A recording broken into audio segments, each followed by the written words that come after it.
Ultimate Martial Divine King, episode 114. Untuk melihat video selengkapnya, sahabat bisa kunjungi playlist yang telah Sabta Novel sediakan. Yuk mari, kita berimajinasi bersama dan masuk ke alur ceritanya.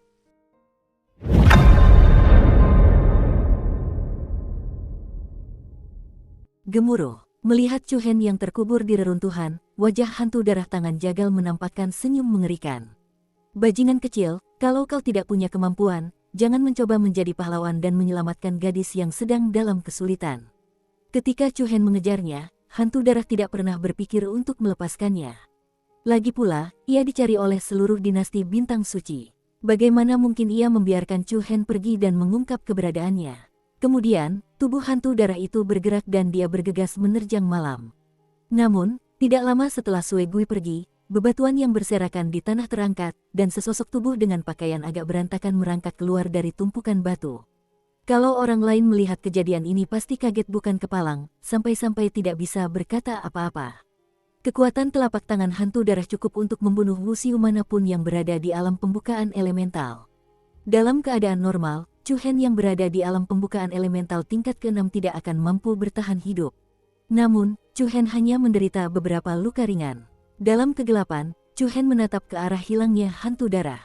Cahaya ungu iblis berkobar di matanya yang dalam. Pada saat kritis, mata iblis memprediksi pola serangan lawan dan bersiap terlebih dahulu untuk menghindari dampak langsung energi telapak tangan hantu darah.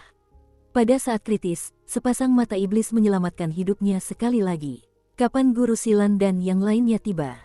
Wajah tampan Chu Hen berubah serius. Ia telah melihat betapa kuatnya hantu darah tangan jagal. Ia khawatir basis kultivasi hantu darah tangan jagal setidaknya berada di alam transformasi inti tingkat ke-5. Ia jelas bukan seseorang yang bisa ia tangani. Namun, nyawa Zhou bisa terancam kapan saja. Dia tidak punya waktu untuk disia-siakan. Saya hanya berharap Guru Silan dan yang lainnya akan segera tiba. Setelah ragu sejenak, Chu Hen memutuskan untuk mengejar hantu darah. Lagi pula, jika ia kehilangan jejak hantu darah, Zhou pasti akan mati. Pegunungan Tianqi penuh bahaya di malam hari.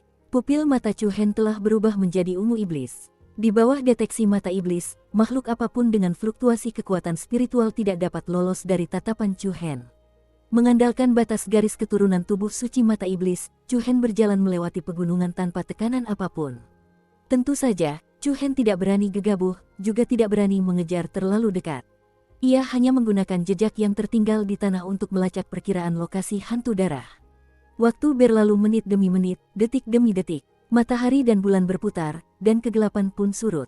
Seberkas sinar matahari yang indah menembus lapisan awan tebal dan memercik ke bawah. Chu Hen, yang telah berkeliaran di hutan semalaman, tampak agak pucat. Di bawah sinar matahari pagi yang keemasan, profil sampingnya yang tampan tampak agak transparan.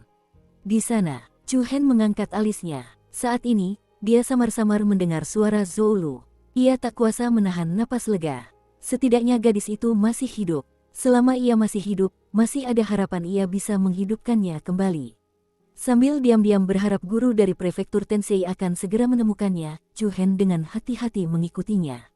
Ia menahan napas dan dengan hati-hati mendekati arah suara itu. Siapa kamu? Turunkan aku, turunkan aku. Dukung terus channel YouTube Sabta Novel. Di tengah hutan lebat itu, tumbuh pohon-pohon besar dengan cabang-cabang lebat dan dedaunan di sekelilingnya. Hantu darah melemparkan Zhou ke bawah pohon besar yang lebarnya 3 hingga 4 meter seperti anak ayam. Ledakan. Aduh, sakit. Kamu siapa? Zhou kesakitan karena terjatuh. Ketika melihat wajah ganas hantu darah, wajah cantiknya tiba-tiba berubah dan matanya dipenuhi ketakutan. Siapa? Siapa kamu? Mengapa kau ingin menangkapku? Hehe, kepala Xiaoyan memang cantik. Kalau bukan karena aku ada urusan penting, aku pasti sudah melakukannya denganmu sekarang. Hantu darah itu menyeringai sinis. Zhou tanpa sadar menyusutkan tubuhnya. Ia mengepalkan tinjunya dan berdiri untuk berlari.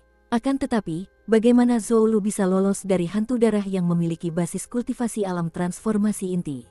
Sebelum Zhou sempat berdiri, hantu darah dengan cepat mengulurkan jari telunjuk kanannya dan menekannya dengan kuat ke lehernya. Tubuh Zhou yang ramping bergetar hebat. Tiba-tiba ia merasa seluruh tubuhnya mati rasa. Ia tidak bisa bergerak di bawah lehernya. Lalu, dia terjatuh tak berdaya ke tanah. Hehe, lari. Biarkan aku melihatmu berlari. Hantu darah itu tersenyum puas. Tatapannya yang menyeramkan tampak sangat ganas. Zhou Lu terkejut dan ketakutan. Ia terus mengumpat, "Aku murid langsung guru Silan dari prefektur Tensei. Kalau kau berani menyentuhku, kujamin kau akan mati mengenaskan." "Diam, tidak akan." Tutor Silan sangat memperhatikan murid-muridnya. "Dia pasti sudah dalam perjalanan sekarang. Sebaiknya kau biarkan aku pergi." "Hei, sudah kubilang diam. Kau tidak dengar?" Hantu darah itu membalikkan tangannya dan menamparkan wajah Zhou Lu dengan keras. Seketika, separuh wajah Zhou Lu membengkak. Semburan darah mengalir dari sudut mulutnya. Sungguh pemandangan yang menakjubkan. Zhou Lu menggertakkan giginya dan menatap tajam ke arah hantu darah. Hantu darah menjadi semakin bersemangat ketika melihatnya seperti ini. "Hehe, gadis kecil, sekarang kau telah jatuh ke tanganku, kau harus menerima takdirmu," kata hantu darah sambil mengeluarkan sebuah kotak kayu dari cincin penyimpanannya. Ia membuka kotak kayu itu dan mendapati seikat kecil herba biru tua di dalamnya.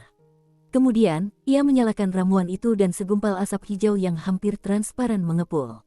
Bersamaan dengan itu, aroma aneh mulai tercium di udara. Begitu fenomena aneh ini terjadi, bunga-bunga dan tanaman di sekitarnya semuanya layu karena terkejut, seolah-olah bengkok karena embun beku. Zhou Lu, yang sudah mati rasa dari ujung kepala hingga ujung kaki, merasa semakin lelah dan lemah saat ini. Bahkan matanya sedikit linglung. "Hehe, ini aroma roh, aroma favorit badak gigi pedang berapi. Dipadukan dengan kulit lembut dan dagingmu yang empuk, lumayan juga. Apa yang ingin kau lakukan?" Zhou Lu menatap hantu darah dengan lemah. "Hehe, kamu akan segera mengetahuinya." Hantu darah tersenyum ganas. Kemudian, tatapannya berubah dingin dan ia bergumam pada dirinya sendiri, "Setelah aku menguasai metode itu, mengapa aku harus takut pada pasukan kegelapan keluarga kekaisaran? Ketika saatnya tiba, aku akan meninggalkan tempat terkutuk ini dan melanjutkan hidupku yang tanpa beban." Setelah itu, hantu darah memelototi Zhou Lu yang terbaring di tanah dengan dingin. Kemudian, ia bergerak dan langsung melompat ke dalam hutan. Apa yang sedang dilakukan hantu darah? Chu Hen, yang bersembunyi di kegelapan, telah sepenuhnya menyembunyikan auranya. Ia bersembunyi tanpa bergerak di balik semak-semak. Dia memandang Zhou Lu yang terjatuh ke tanah di depannya dan tidak terburu-buru untuk menyelamatkannya. Jika dia bergerak, hantu darah pasti akan menerkamnya. Pada saat ini, Chu Hen hanya bisa menunggu dengan tenang. Tak lama kemudian, hutan di sekitarnya dipenuhi aroma spirit fragrance yang membuat orang-orang mengantuk. Tiba-tiba, tanah mulai bergetar dan aura berbahaya mulai menyebar. Chu Hen terkejut.